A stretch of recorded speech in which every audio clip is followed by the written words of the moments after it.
Assalamualaikum warahmatullahi wabarakatuh. Sahabat Al-Azhar yang berbahagia, bersama kami di Masjid Agung Al-Azhar membangun peradaban. Allahu Akbar.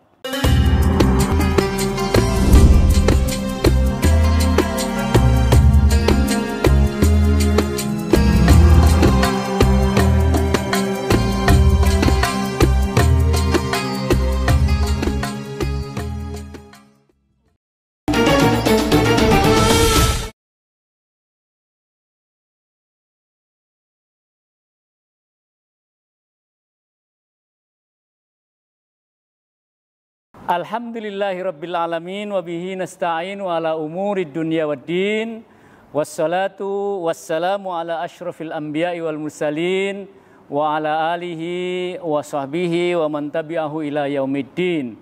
Amma ba'du, sahabat Al-Azhar yang berbahagia, pada kali ini tema yang akan kita angkat adalah generasi milenial muslim hendak dibawa kemana. Narasumber kita kali ini adalah Ustadz yang sangat terkenal, Ustadz Subhan Bawazir. Assalamualaikum warahmatullahi wabarakatuh. Apa kabar Ustadz? Baik, Alhamdulillah. Alhamdulillah, kita lama sekali ini nggak ketemu sejak pandemi COVID-19. Masjid kita tidak bisa menghadirkan Ustadz untuk beraktivitas di Masjid Agung Al-Azhar. Semoga Allah mudahkan ke depan insyaAllah ya. Allah. Pak Ustadz, ini kita berbicara tentang generasi milenial. Nah, bagaimana menurut pandangan Ustadz tentang generasi milenial nih? Ada yang bilang generasi milenial nih generasi yang galau, generasi yang serba cepat saji, generasi yang pusing, generasi yang nggak jelas arahnya, generasi yang apakah benar begitu Pak Ustadz? Bagaimana itu Pak Ustadz? Wallahu a'lam bishawab. Masyaallah, alhamdulillah. Hamdan katsiran thayyiban mubarakan fi kama yuhibbu rabbuna wa yarda wa ma ba'd. Ya, kita bersyukur kepada Allah merasakan beragam masa dan peradaban dalam proses perubahannya. Sampailah kita di zaman yang dikatakan milenial nih. Zaman di mana semua serba instan. Orang nggak perlu berjumpa, cukup dengan sosial media bisa ketemu. Bahkan sampai ke pasar pun orang bisa online ya, nggak perlu mendatangi pasar lagi. Saya cuma khawatir doa masuk safar tuh nggak kebaca lagi Pak. Gitu. Ya, dari makanan juga sama, dari perilaku juga sama. Sebenarnya kalau ngelihat dari karakter Islam yang rahmatan lil alamin, bagaimanapun masa dan zaman itu nggak pengaruh kali ya. Kalau memang sesuai dengan fitrahnya gitulah. Karena Islam ini kan liyuzhirahu ala dini kulli, agama yang mewarnai bukan diwarnai. Jadi boleh kita tinggal di zaman dahulu 14 abad yang lalu bersama Rasul, atau sekarang di zaman 2021 kita bersama orang-orang milenial, agama nggak berubah. Karena memang Allah telah berikan satu pakem dalam agama, al-yawma akmaltu lakum dinakum wa atmamtu alaikum ni'mati wa raditu lakumul islam ad-dina. Ini ayat kan sampai kiamat ya. Jadi Allah telah berikan pakem tersebut. Jadi harusnya sih nggak berpengaruh gitu loh. Kok bisa berpengaruh dari Pak Sobat pakai bahasa ini generasi melempem lah. Bahkan lebih fatal lagi Pak, ada yang mengatakan generasi mecin. Jadi nggak perlu mengatur rempah-rempah buat membuat sedap, paksakan. Ada kemasan tersendiri buat bikin sedap tersebut.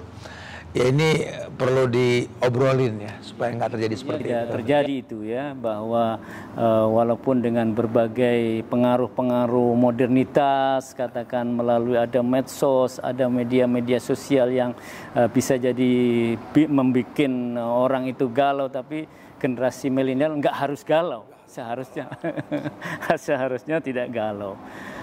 Pak Ustadz, kalau kemudian kita hubungkan dengan tokoh-tokoh atau pemuda-pemuda milenial masa lalu, ada kisah-kisah Ashabul Kahfi umpamanya, yang itu juga milenial waktu itu ya, generasi yang anak-anak muda, tetapi toh tidak galau, justru gigih dalam memperjuangkan Islam, dalam memperjuangkan agama.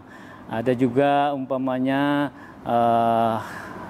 Soekarno umpamanya menyatakan bahwa berikanlah aku 10 pemuda, maka akan aku goyangkan atau goyahkan itu dunia umpamanya. Ini kan menunjukkan bahwa tidak seharusnya pemuda itu galau. Nah, lantas bagaimana kira-kira solusi yang bisa dilakukan, Pak Ustadz, berkaitan dengan menggerakkan pemuda-pemuda generasi milenial ini sehingga mereka adalah para ashabul kahfi, mereka adalah tokoh-tokoh yang hebat, generasi yang hebat, yang kuat. Bagaimana kira-kira, Ustadz? Ya, yang pasti mereka orang-orang yang betul-betul mengerti bahwa dunia ini bukan tujuan. Walal akhiratu khairul laka minal ula. Mereka yakin sekali bahwa akhirat itu lebih mulia ketimbang dunia. Hidup yang singkat di atas dunia ini nggak merusak tujuan utama di akhirat nanti. Toh bahasa Allah dalam Quran juga, wabtaghi fima atakallahu daral akhirah wala tansa nasibaka minad dunya. Cuma pakai bahasa wala tansa. Jangan dilupakan. Sekedar saja berarti kan targetnya akhirat. Nah, kalau kita lihat orang-orang terdahulu, para sahabat, para tabiin, para tabiut tabiin, para alim ulama, aimatul arba'ah, belum lagi orang-orang sebelum zaman Nabi Muhammad, ashabul kahfi dan lain-lain itu, mereka memang orang-orang yang tahu bahwa mereka punya Allah yang tidak mungkin menguji mereka di luar batas kemampuannya gitu loh. Qad ja'alallahu likulli syai'in qadran. Memang semua sudah punya mikdar ukuran gitu lah. Ya di zaman sahabat mereka bisa berjalan kaki sekian bulan karena memang fisik mereka layak untuk itu gitu loh. Bergulirnya waktu bergantinya masa, kondisinya nggak seperti itu gitu loh. Cuma kan terciptalah kuda-kuda besi yang sekarang mungkin ada istilahnya mobil, motor gitu ya, yang dulu nggak ada. Tapi tetap sih ujung-ujungnya memang isim Allah aja sih, alat bantu buat kembali kepada fitrah. Yang mereka pegang ini wa ma khalaqtul jinna wal insa illa liya'budun. Makanya ada satu perkataan emas tuh Pak Sobah yang diucapkan oleh Abdullah bin Umar. Di zaman Rasul itu beliau mengatakan, "Idza amsayta fala tantazir as-sabah wa idza asbahta fala tantazir al-masa." gitu lah. Kata Abdullah bin Umar ini, kalau kau berada di sore hari jangan kau tunggu pagi berbuat baik. Pun di pagi hari jangan kau tunggu sore berbuat baik. Fastabiqul khairat. Jadi anak-anak muda zaman dulu itu orang yang mengerti bahwa ada pergantian waktu yang nggak mungkin kembali. Lantar jial ayyamul lati madat lah istilahnya. Nggak mungkin kembali hal yang telah lampau gitu loh. Nah, itu yang mereka khawatirkan. Kalau hari nggak kembali, berarti kan ke depan harus lebih baik. Rata-rata mereka paham seperti itu. Makanya zaman di mana mereka berada itu nggak merusak tujuan hidup mereka untuk ibadah sama Allah gitu loh. Ya, dia harus digunakan kesempatan yang sebaik-baiknya. Mumpung sebagai remaja, mumpung sebagai masih muda untuk. Nah, apa saja Ustadz kira-kira yang bisa dilakukan oleh anak-anak muda ini supaya menjadi orang-orang hebat seperti para sahabat yang yang pasti hidup ini kan seperti orang yang menanam ya. Mayazra yahsud. Siapa yang nanam dia bakal memanen gitu loh. Kalau masa muda kita ini dipakai buat belajar, dipakai buat bermuamalah, mencari sahabat-sahabat dunia akhirat gitu ya. Hari tua itu kan tinggal metik buah gitu lah. Jadi al-jaza bijinsil amal lah, balasan tergantung perbuatan gitu lah. Jadi kalau memang kita betul-betul berilmu bahwa akan ada masa yang belum sampai yang kita nggak tahu, wala tadri nafsun madza taksibu ghadan, nggak ada sejiwa pun yang tahu besok apa yang terjadi gitu kan. Tapi dia yakin sekali kalau sesuatu yang baik akan menghasilkan kebaikan. Karena Allah berikan rumus begitu kan, hal jazaul ihsan illa ihsan gitu. Bukankah balasan kebaikan datang dengan cara yang baik. Nah, ya anak-anak muda harus tahu menghormati orang-orang tua untuk bertanya bagaimana cara mereka bersurvive gitu loh, mempertahankan hidup sejak masa muda sehingga hari tua jadi contoh yang baik buat kita yang muda gini loh. Ya, paling enggak mereka sadar diri bahwa masa itu akan datang. Nah, bertanya sama orang yang pernah mengalaminya merupakan sebab kebaikan insyaallah. Wallahu a'lam. Kita sebagai dai, sebagai ustadz, sebagai apa kira-kira ustadz yang bisa dilakukan untuk anak-anak muda ini? Karena mereka jiwanya, keinginannya, kecenderungannya ini berbeda-beda. Saya melihat Ustadz Subhan luar biasa ini untuk mendekati anak-anak muda ini dengan bergaul dengan mereka ini dengan bergaya anak muda juga ini, umpamanya dengan moge, dengan motor gede, dengan kalau Buya Hamka dulu dengan menggunakan seni ada roman tenggelamnya kapal Van der Wijk dengan tulisan-tulisan beliau yang menarik kepada anak-anak muda ini. Bagaimana ini pendekatan dakwahnya ini, Ustaz? Sebenarnya sih al-ada al-muhakkamah aja sih Pak Sobah ya. Adat tradisi itu kan menjadi sebuah standar hukum yang ada gitu lah. Ya kita ini kan para dai ini kan bukan bekerja untuk berdakwah itu bekerja bukan, tapi lebih kepada kewajiban gitu lah. Karena sehingga kita nggak terbebani. Toh pada akhirnya kita berpikir bahwa yang memberikan kemudahan itu kan Allah. Ketika Allah mengatakan walladzina jahadu fina lanahdiyannahum subulana. Orang yang bersungguh-sungguh di jalan kami kan kuberikan petunjuk pada jalan-jalan kami kata Allah. Kita cuma mengajak orang bersungguh-sungguh. Nanti lanahdiyannahum subulana Allah urusannya gitu loh. Makanya ketika sahabat Mu'az bin Jabal ya diperintahkan sama Nabi, ini seorang pemuda Mu'az ini mendatangi negeri Ahlul Kitab, negeri Yaman saat itu. Nabi hanya mengatakan innaka ta'ti qauman min ahlil kitab. Kamu akan mendatangi negerinya Ahlul Kitab, masyarakat yang punya rujukan kitab suci. Yaman kita tahu, Hadramut kita tahu, ada Yahudi, ada Nasrani di sana ya. Falyakun awwala ma tad'uhu syahadatu alla ilaha illallah. Yang pertama kau sampaikan nanti syahadat dulu. Jangan ngomong yang lain. Jangan ngomong perbedaan, ngomong masalah penampilan, jangan. Ngomong syahadat dulu. Supaya setiap mereka tahu bahwa yang namanya agama itu pasti qala Allah, pasti qala Rasul. Kan kita bakal ngomong hukum kan nanti kan. Nah kita larang mereka kalau nggak punya landasan hukum qala Allah qala Rasul, bahaya nih. Ajarkan syahadat sampai mereka tahu bahwa mereka makhluk yang dicipta dan punya Rasul yang diikuti gitulah.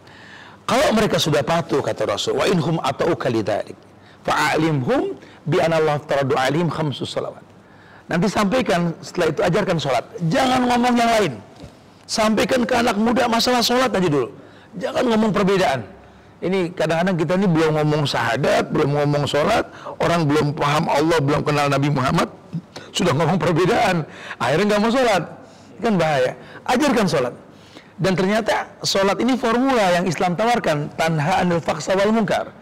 Karena boleh jadi anak muda kumpul di majelis kita, pulang dia bermaksiat, dia manusia, nggak maksum. Tapi kalau dia sudah sholatnya betul, dia punya formula mencegah keburukan. Kalau mereka sudah patuh dengan sholat kata Nabi, wa inhum ata'uka lidzalik a'limhum bi Allah taradu alim sadaqah tu'khadhu min aghniyaihim wa turadu ala fuqaraihim. Ajarkan sama mereka tentang sedekah yang diambil dari orang kaya diberikan sama orang miskin. Ada tahabu. Timbulkan cinta di antara mereka. Jangan membuat mereka ini tegang. Karena kadang-kadang banyak orang ini yang ingin merubah, padahal yang merubah itu Allah Pak Soba. Jadi kadang-kadang saya suka ketawa geli gini Pak Soba. Ada orang kajian malam, audiensnya banyak, tapi si Ustadz bilang, pemirsa coba bayangkan dan pikirkan. Saya suka pegel, ini orang malam suruh bayangin, suruh mikirin gitu loh. Ya tepar dia yang ada gitu loh. Jadi kadang-kadang kita juga tarik penyampaian ke mereka, kita nggak tahu kebutuhan mereka. Makanya dalam kondisi yang sekarang kita rasakan seperti ini teknik jemput bola ini penting. Bukan nunggu bola. Toh kita juga bukan mencari materi, lebih kepada mencari pahala sebanyak-banyaknya buat berjumpa dengan Allah nanti, insya Allah gitu lah. Jadi bagaimana menyebarkan kalimah la ilaha illallah Muhammad Rasulullah, bahwa kemudian nanti akan terpanggil itu urusan Allah, Ustaz ya.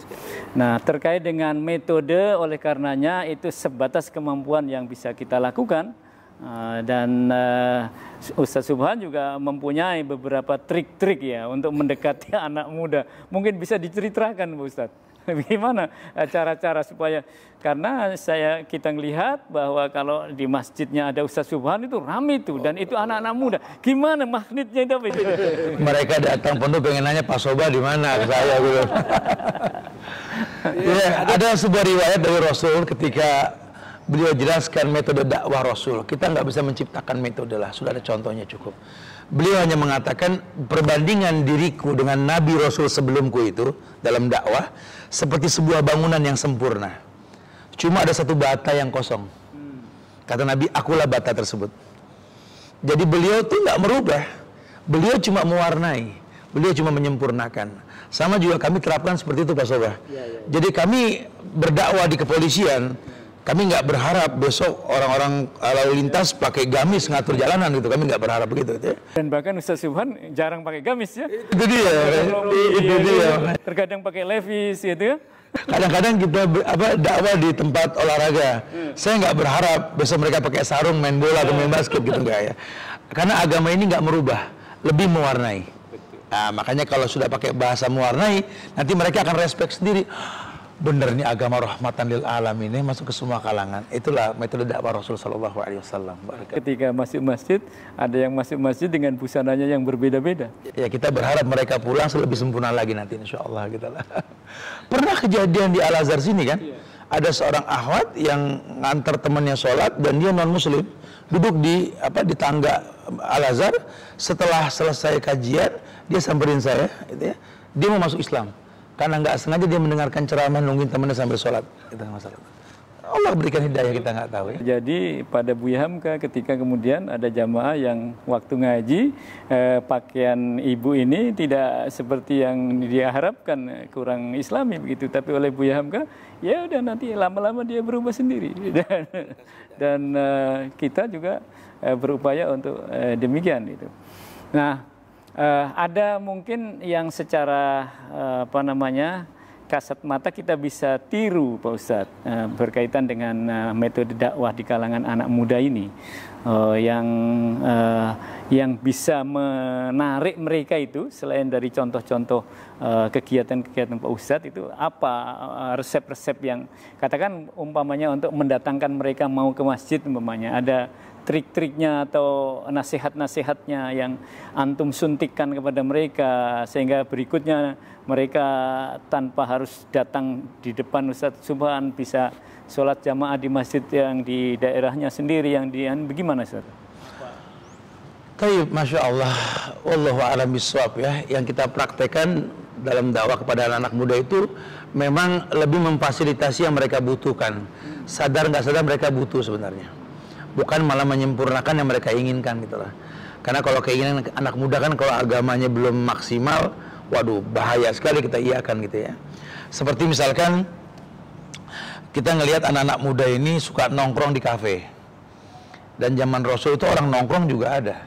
Ketika Nabi larang jangan kalian nongkrong, kata sahabat yang nongkrong, kami nongkrong ini cuma pengen ngomongin masalah agama, tentang Allah, tentang Islam.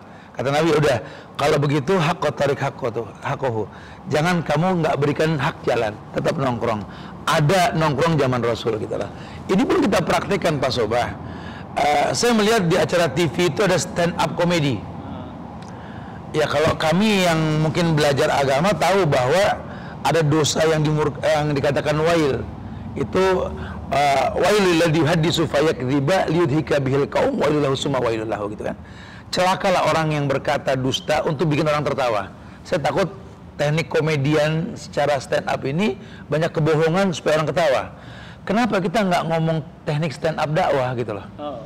Kalau yang jelas cenderung pada hal-hal yang negatif saja disenangi oleh banyak orang. Kenapa yang positif tuh enggak gitu loh? Banyak sih sejarah para sahabat yang nyaris dihilangkan. Bahwa sahabat itu seperti Abdullah bin Mas'ud, ya, Abdullah bin Abbas dan sahabat lainnya ini, kalau mereka sudah berbicara di pasar-pasar, itu ribuan Yahudi masuk Islam. Karena memang dahsyat ini agama gitu lah.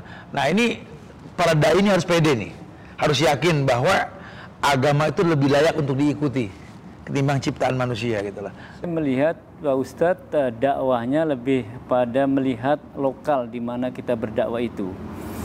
Tidak terlalu ketat umpamanya dari sisi pakaian, dari sisi ucapan, dari sisi ungkapan, dari sisi perilaku tidak mesti ketat dengan Islam yang ketat umpamanya. Ustadz bisa masuk ke kafe, bisa masuk ke dunia hiburan dengan pakaian juga tidak mesti harus dengan pakaian yang gamis atau sarung atau apa. Pak Ustadz bahkan menggunakan pakaian ala barat gitu.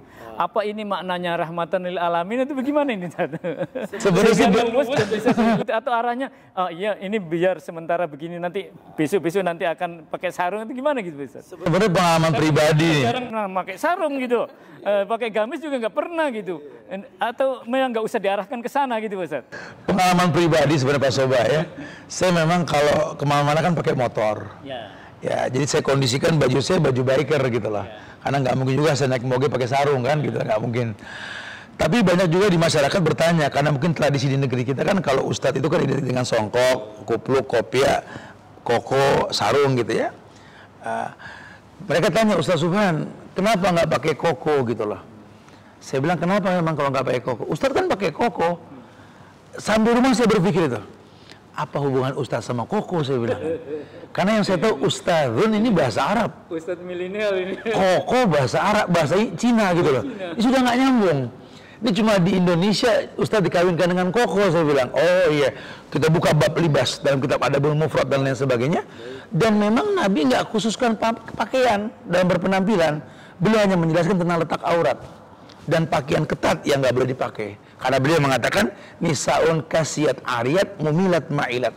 Beliau mengatakan ada orang yang berpakaian tapi telanjang. Ya, inilah penghuni neraka. Nah, inilah yang kita jelaskan ke masyarakat. Jadi, ayo silakan kita berpenampilan, tapi yang penting syar'i. Karena banyak sekali orang yang kadang-kadang maksain juga gara-gara kajian, akhirnya olahraga pakai baju-baju Islami. Ini maksakan nih. Akhirnya baju Islami itu dimodifikasi yang layak untuk olahraga. Contoh nih yang paling gampang Pak Soba, nih Al-Azhar sering kita lihat orang-orang goes sepeda nih. Ibu-ibu pada pakai kerudung, bapak-bapak juga rapi penampilannya, tapi ketat. Pengen sehat dengan cara melanggar syariat. Bukankah Asy-Syafi itu Allah? Mungkinkah Allah mendatangkan kebaikan dengan cara orang melanggar syariat tersebut? Maka saya bilang, kan bisa pakai celana agak komprang sedikit, jangan terlalu ketat gitu ya. Nah, masuk ke sana itulah yang membuat mereka tuh nggak terlalu banyak perubahan. Tetap enjoy dengan kebiasaan, cuma lebih Islami aja lah, gitulah. Makna yassiru wala tu'assiru itu, Pak Ustaz? Kalau untuk Indonesia kira-kira bagaimana itu? Salah satu contohnya itu bagaimana ini menerapkan ini yassiru wala tu'assiru? Keumuman dalil yang mengatakan wa tunafiru, permudah manusia jangan dipersulit ya. Berikan kabar gembira, jangan mereka lari gitu lah. Ya tadi, karena memang sifat agama yang rahmatan lil alamin tadi, agama ini nggak merubah, cuma mewarnai gitu lah. Makanya siapapun bisa mendalami agama tanpa mesti berubah dari adat tradisinya, selama tidak melanggar syariat ya. Karena tetap kan ukurannya tadi, teknik dakwah mu'az tadi, ajarkan syahadat dulu tentang Allah, tentang Nabi Muhammad, tentang Islam. Mereka sudah punya pakem. Dilarang nanti mereka punya adat tradisi, jangan dirubah, cuma jangan melanggar. Jadi jangan sampai agama ini merubah tradisi, apalagi mengaitkan agama itu Arab. Ini bahaya sekali nih. Ya Islam itu kan sifatnya rahmatan lil alamin. Tapi kalau memang kita lihat banyak kebaikan dari orang-orang Arab, karena memang Nabi juga orang Arab, ya sunnah yang mesti kita ikuti gitu loh ya. Allahu a'lam barakallah. Masyaallah. Ini tentang remaja, tentang milenial ini. Dulu tahun 70-an, 80-an itu ada istilah yang ramai kita kenal dengan remaja masjid, Pak Ustaz. Kemudian di masjid ini juga dari tahun 74 ada namanya Yis Al-Azhar, dan masjid ini juga digerakkan oleh anak-anak muda. Bahkan sejak Buya Hamka dulu yang gerakkan secara real di sekolah, di masjid ini adalah anak-anak muda, anak-anak mahasiswa ini yang aktif di sini dan sampai sekarang. Tapi belakangan ini apalagi dengan adanya COVID-19 dan tahu era-era reformasi ini, ada kecenderungan remaja masjid ini yang meramaikannya mall, bukan masjid, Pak Ustadz. Ini bagaimana menarik lagi sehingga remaja masjid, anak-anak yang di kolong masjid ini kembali subur kembali, ini bagaimana Ustaz? Sebenarnya sih anak-anak muda itu kan kumpul untuk sesuatu yang dia sukai gitu lah. Kita juga nggak bisa menyalahkan mereka yang nggak suka kumpul di masjid karena nggak ada sebab yang membuat mereka tertarik ke masjid gitu lah. Makanya kreativitas di masjid ini harus ada. Kalau antum perhatikan teknik Muhammad Al-Fatih itu di Turki itu kan, masjid apa yang Hagia Sophia dia rubah itu satu gedung itu ya ada masjidnya, ada pasar, ada macam-macam yang membuat mereka tuh tertarik untuk kumpul di masjid gitulah. Ya Al-Azhar Masya Allah, semoga Allah jaga masjid ini Insya Allah ya. Iya, jadi ada aktivitas yang memang jadi memiliki magnetik gitu loh buat menarik mereka ke dalam. Ini kan banyak diantara orang ini cuma menganggap masjid cuma buat sholat, padahal aktivitas selama memang di atas sunnah di masjid boleh-boleh saja gitu kan, dan memang dicontohkan tentunya. Bukankah secara umum la masjidun usisa ala taqwa min awal yaumin. basic ketakwaan dalam masjid inilah membuat mereka tertarik untuk ada di masjid gitu lah. Makanya siapa sih yang nggak tahu Al-Azhar, Masya Allah, semoga jaga masjid ini, Insya Allah kegiatan anak muda di sini bahkan jadi tolak ukur anak muda loh. Ini nggak tanggung-tanggung Indonesia secara umum. Makanya mudah-mudahan para takmir, para DKI masjid ini lebih kreatif untuk bisa menghidupkan masjid. Jadi jangan cuma untuk sholat doang, tapi lebih untuk hal-hal yang lain yang bisa membuat orang tertarik untuk sholat tentunya. Gitu lah. Apa program-program yang dibuat oleh masjid itu, dari mulai pendidikan, kemudian kegiatan remaja, kemudian berbagai kegiatan-kegiatan yang bisa menghidupkan remaja masjid, Pak Ustadz ya. Sampai imam juga, imam masjid itu kalau bisa kita kreatif loh Pak Sobah. Karena anak-anak sekarang ini kan suka dengan lagu-lagu, dan sudah banyak kan lagu-lagu Qur'annya yang membuat mereka menarik gitu lah. Bahkan saya sering dengar anak muda mengatakan, aku sih sedangkan masjid sana Ustaz, kenapa imam itu bacaan Ustaz beragam Ustaz, gini. Itu mereka tertarik untuk itu gitu loh, dan banyak lainnya gitu loh. Makanya emang harus sering ngobrol sama takmir nih supaya bisa menarik mereka gitu. Dan oleh karenanya masjid ini harus berupaya untuk kreatif sedemikian rupa begitu. Pak Ustadz, ini ada anak-anak milenial ini ada kecenderungan yang penting bisa kumpul-kumpul, kerumunan, termasuk juga kajian-kajian Pak Ustadz. Ya. Bagaimana kita menjadikan remaja kita ini tidak sekedar senang kumpul, tidak senang kerumunan, tapi juga mendapatkan isi. Dikhawatirkan banyak kerumunan, ini sudah bagus, sudah lumayan bisa kumpul di masjid. Kemudian diisilah oleh Pak Ustadz, oleh Ustadz-Ustadz yang bervariasi untuk mengisi materi. Nah, bagaimana terkait dengan isi Pak Ustadz? Sehingga mereka tidak hanya masuk, kemudian nanti keluar, masuk di telinga kanan, keluar di kiri, akhirnya tetap saja aktivitas ke masjid nanti yang urusan. Dan ini tentang muatannya Pak Ustadz. Sebenarnya sih kunci sukses dalam dakwah yang kami diajarkan di pesantren tempat kami tinggal dulu ya, bahwa jadilah dai yang ditunggu, bukan menunggu gitulah. Karena kalau orang sudah menunggu kita, berarti dia tertarik untuk mendengarkan kata-kata kita gitulah. Apa yang membuat mereka menarik? Tertarik sama kita gitu lah. Tentu komunikatif. Kita betul-betul orang yang tahu bahwa mereka ini datang butuh. Saya masih ingat perkataan dari Imam Syafi'i ketika beliau mengatakan, lan tanalal ilma illa bisittatin saumbika an tafsilha bibayanin dzakaun wa khirsun wa ijtihadun wa balaghah wa sohbatul ustad wa tulaz zaman. Nah, ada 6 hal yang mesti dikedepankan oleh para penuntut ilmu. Karena bahasanya lan, never, tidak akan pernah kamu dapat ilmu, datang ke semua ustadz, duduk di sekian banyak majlis, lan tanhalal ilma, nggak mungkin dapat kecuali punya 6 ini. 6 yang pertama kata Imam Syafi'i ini hirsun, zaka ini yang pertama cerdas.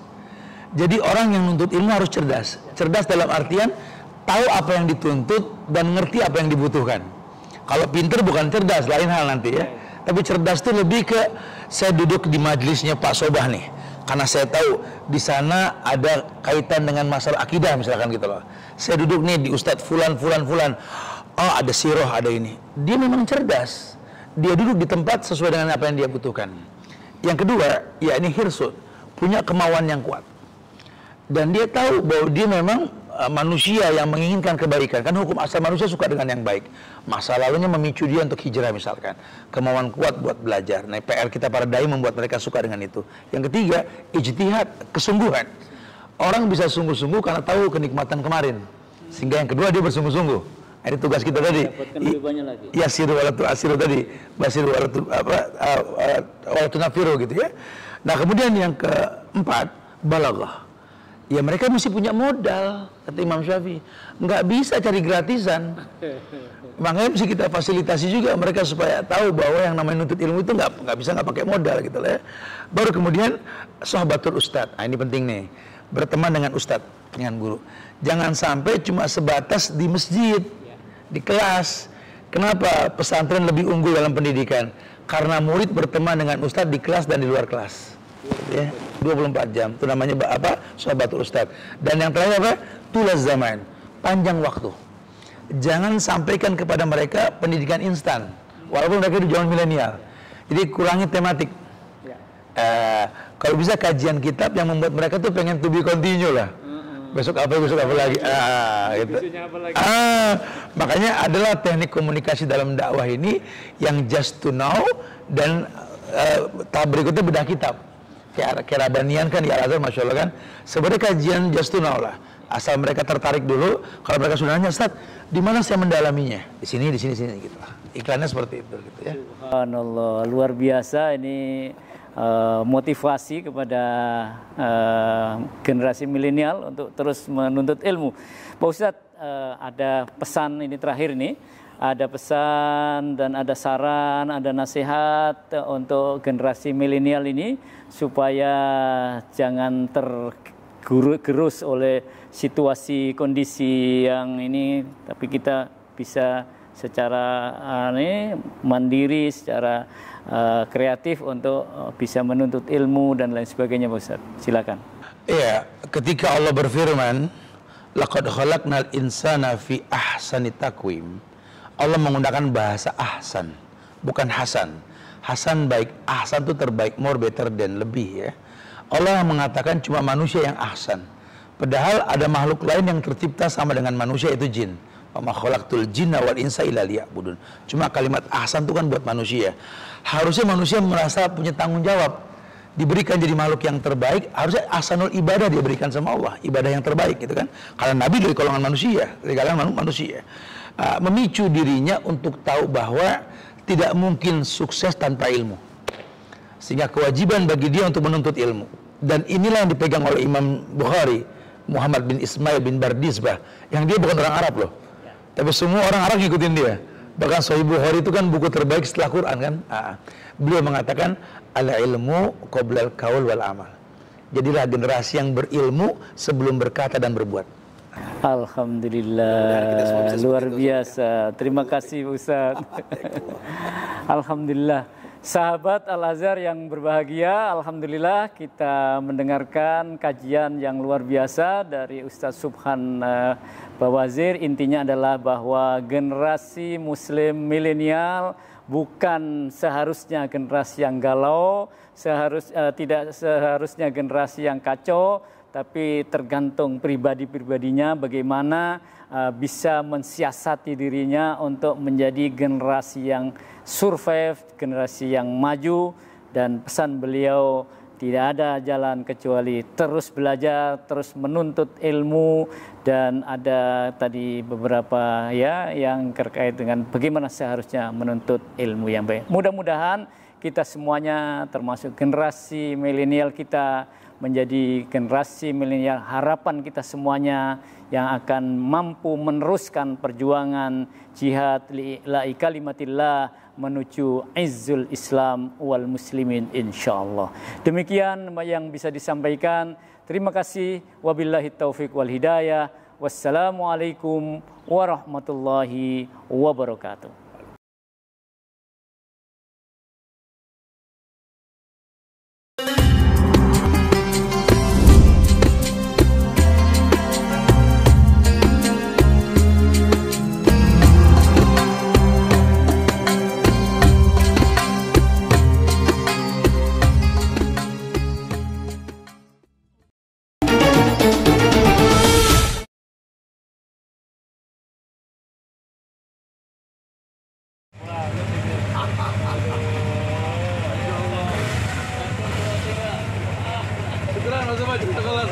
Waalaikumsalam warahmatullahi wabarakatuh.